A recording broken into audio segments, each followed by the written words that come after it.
I'm Vin. I'm Sori. That's Booby. And Vita and Chip and Culpy. Where's Booby? I don't know. I think you must have knocked everything over. Remember when the kids were in here and we heard that huge crash? It's not Booby's missing. No, Booby's way up there. Booby's up in the tree. Booby's up in the Yeah, tree. he's way up high. Yeah, you can't. He's not even visible. No, he's not visible. All right. Anyway, Booby. Merry Christmas Eve, y'all.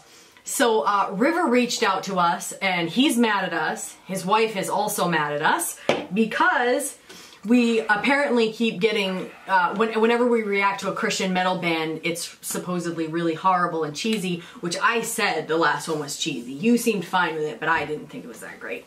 So anyway, he said that the reason why we keep picking cheesy ones is why we find them cheesy or something. Anyway, so he listed off a bunch of ones that we should try, and this one was one of them that I've actually seen way at the beginning of our channel. I remember people were asking for this Demon Hunter. This is called Jesus Wept. Yeah, people have been asking for this one I'm like, for a while. When I saw that on his list, I was like, I'm going to look through his list, and if there's anything that I've seen people asking for, that's what I want him to pick. And then I saw this one, I'm like, okay, well, here it is. And go.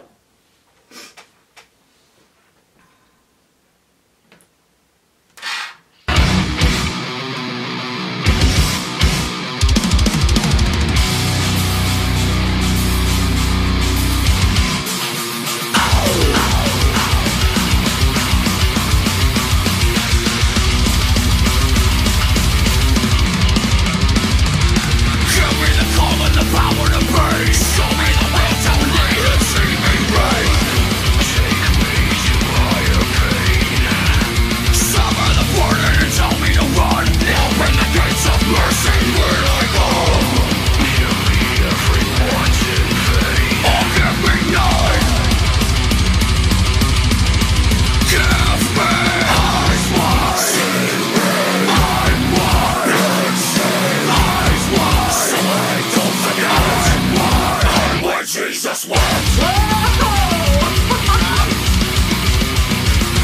Sorry, the weight of a fury divine, bury the dark and silent waste of flood. Crowned us in holy blood. We are the shadow, the scoffers of hell, shadow the path of self into the black. Take me to the end of hope. Bring me back. Give me.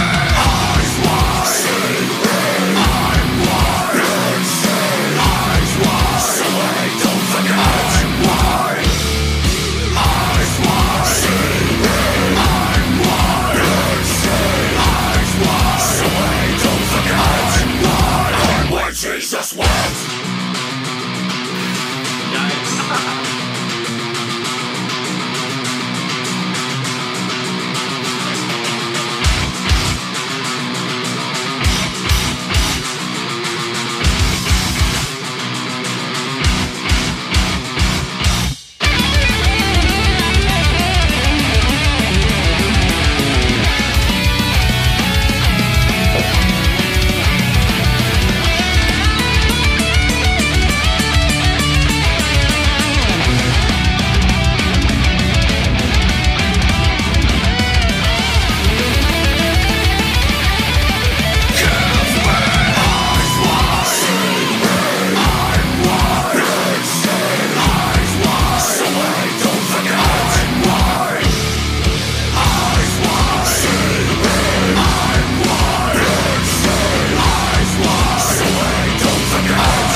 Wow. Okay, that's not cheesy. There was no cheese there. There was none whatsoever. No cheese.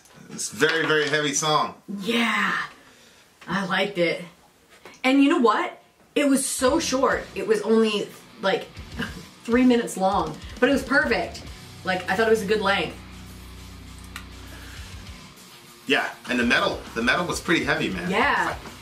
Right from the beginning. No, not really. No build up. No, it just let's went right in. I was like, okay, all right. And then when he started the chorus part, I really, really liked it. Lyrically, I was confused because, of course, Jesus Wept is in John 11 with Lazarus. Yep. And that was Jesus is weeping over the death of Lazarus. So that's where that phrase Jesus wept came from, which is probably one of the more famous verses in the Bible because it's full of meaning. But so I thought it was going to be sort of a theodicy, how does God deal with human suffering, that type of thing. But so that I was like, oh, I know what this song's going to be about, and it totally wasn't about that at all.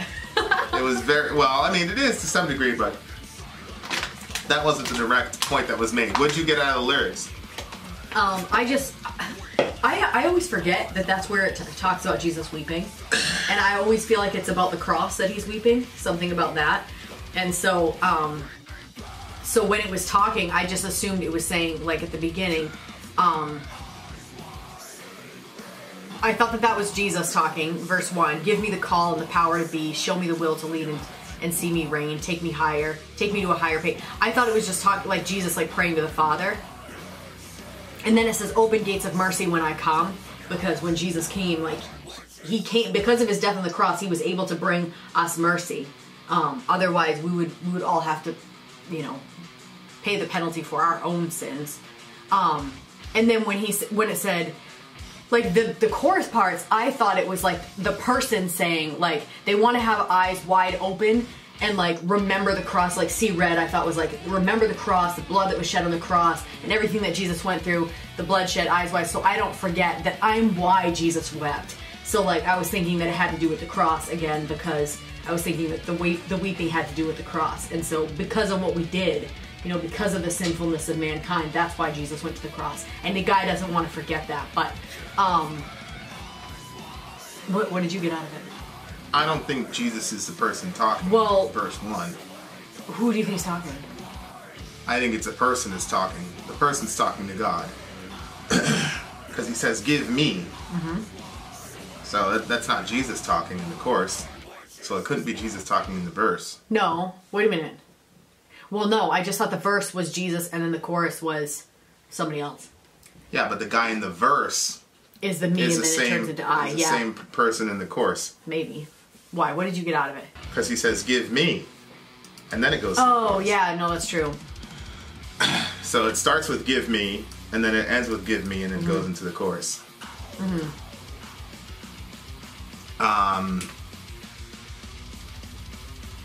Open the gates of mercy when I come.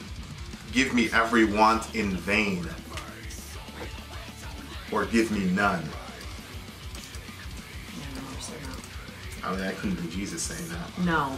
But I think what he's talking about is he's talking about the sinfulness that's in each of us. I think he's taking a mirror into himself. So like for right here, he's talking about all these vain wants. Right? He wants all this stuff. It's like, give me everything I want or give me nothing. And he wants power to reign and rule over his world and be his own king, basically. But he doesn't want to deal with any of the consequence. So you want to be a king, you want all this power to rule, and you want all your vain desires, and you want everything that you want, but open the gates of mercy when I come. Like, and that's pretty much how everybody. That's humanity. It's like we want what we want. We want to live the way that we want.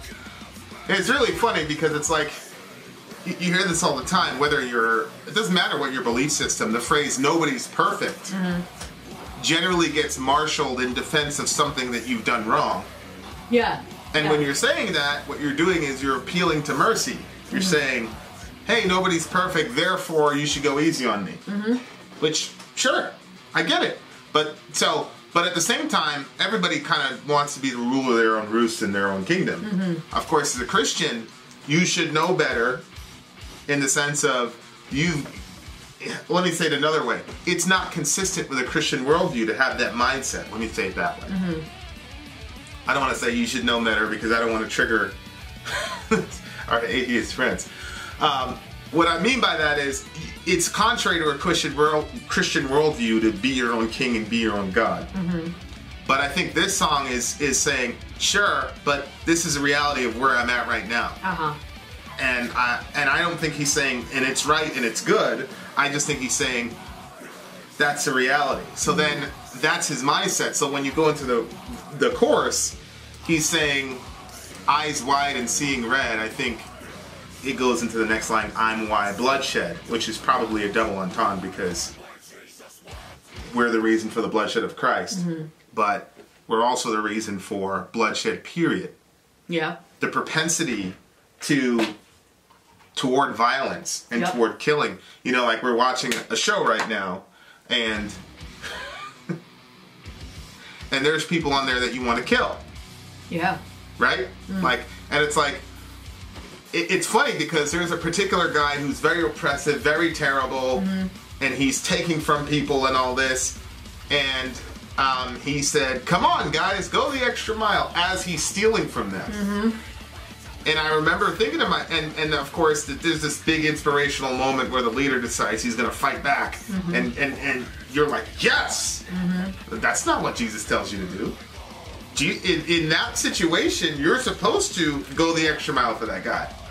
You're supposed to do more for that guy. That's literally the application. Yeah, I know. And when you pointed it out in the show, because I always used to think I would go the extra mile, like back in the Roman times, I would take, because what they had to do, like there was markers on the road, and like a Roman soldier, if you were walking on that road and they saw you, they could make you carry their bags for a mile. So it doesn't matter if you were going this way and they wanted you to walk that way, you have to walk a mile with them that way, and then you have to turn around and come back to where you were going. And those roads were dangerous. While you're carrying their gear. It's all like their gear. 50 to 75 pounds of gear. So it didn't matter. So what Jesus was saying was, don't just go the 1 mile that's required of you to do. Go an extra mile. So go 2 miles with them, which puts you 4 miles out of the way of where you were. Well, on top of that, it's aiding and abetting the enemy. Yeah, you're making it easier for him to beat the people on the other side. It's just extremely... Crucify them. Crucify them, yeah, whatever they're going to do. Yeah, but... So then there's this guy... I always thought I was going to do that, but when we watched the show, I was like... That's so contrary to human nature. But we're watching the show, like, there's no even question that you should serve that guy and his people, because they're so evil. Yeah. It's like, you got to kill all those people. So there's like a line where somebody says, we got to kill them all, and it's like, yeah, and it's like, whoa. And again, you're watching a show, but you know, I'm a big believer that art imitates life, and it's why is it, even as a Christian, our first instinct, and I'm a pacifist, but I remember thinking to myself a lot of times, God doesn't live in this world that these people are in. Really? Which is not true, because the Christian God is very present in this show. Yeah. Oh, yeah. I know. So it's not true. That excuse is not even there. So it's unbelievable. The propensity to immediately default to violence as a solution to a problem. It's very interesting. So I think there are a lot of markers that indicate that none of us are as good as we really think we are. If we would just have our eyes wide, if we would just open our eyes. Yeah. It doesn't matter what belief system you hold to. Nobody lives up to their own belief system of morality. Nobody. Which the utility of Christianity is obviously somewhere along the line we figured that out and said, oh, okay, so you need atonement. But yeah, so that's what I got from it. Show me the weight of a fury divine, bury the dark, let waste the flood, drown us in holy blood. We are the shallow, the scoffers of hell, shatter the past. Go ahead. I just said, jeez. Yeah.